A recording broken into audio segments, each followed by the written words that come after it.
Ladies and gentlemen, welcome to Punk Rock Review, home of a bunch of opinionated crap you don't care about, also the home of the feedback you provide that we don't care about, keeps us on an even playing field, and we like that. Real quick shout out to our sponsor, absolutely no one, no ads and revenue here, feel bad and give us money. Anyhow, moving straight into it today. Today we're going to be talking about a subject matter and a topic at hand that affects everybody that it affects. Who does it affect?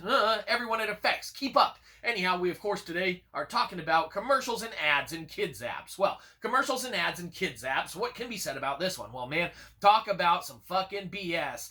Seems like there are no limits for how far companies are willing to go to kind of indoctrinate the youth. That's our job. And no safe place free of commercials that can be found, man, nowadays. You know, not just pop-ups, but also full-page commercials run seemingly rampant to no end, man, through, not just TV shows like they used to back in the day where there's a little intermission and break in the middle of a cartoon you're watching. Now, man, you get some, not just pop-ups, but full-page commercial ads, man, on apps that you can find on the Kindle Fire Stick Pro Fire tablet, man, for kids. Man, that is just embedded into the apps and the games and the, different learning, things that kids try and find, man. And you're talking about, like, Mercedes-Benz commercials into, apps that are made for, like, 6-year-olds or 5-year-olds or 4-year-olds.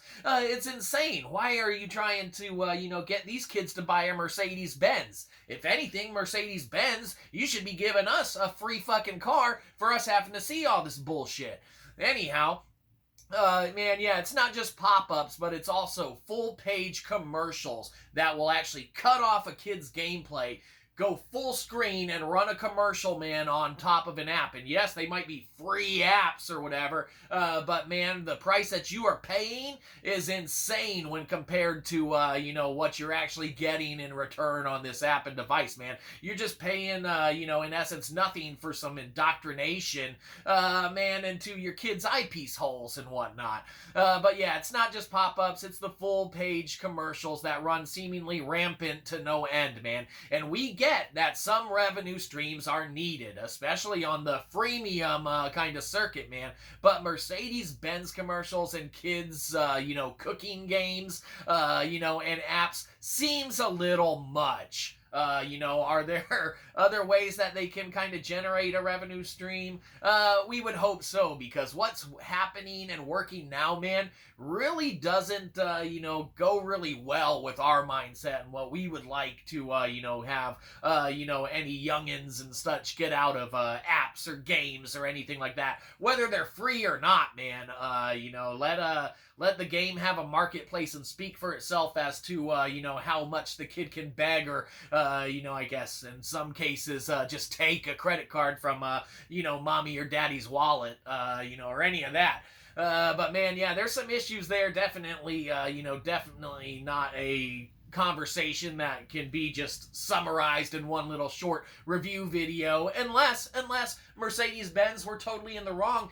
Give us a free car, a nice one, and a new one, and then, we support, of course, commercials in little kids, cooking games and apps, and such. Of course, that just makes sense. But until we get that free car, that's some fucking bullshit. You should be ashamed of yourselves. If anything, makes us not want to buy a Mercedes-Benz, unless we get it for free, in which case, Mercedes-Benz, great job advertising to, 4-year-olds. Yeah, real good.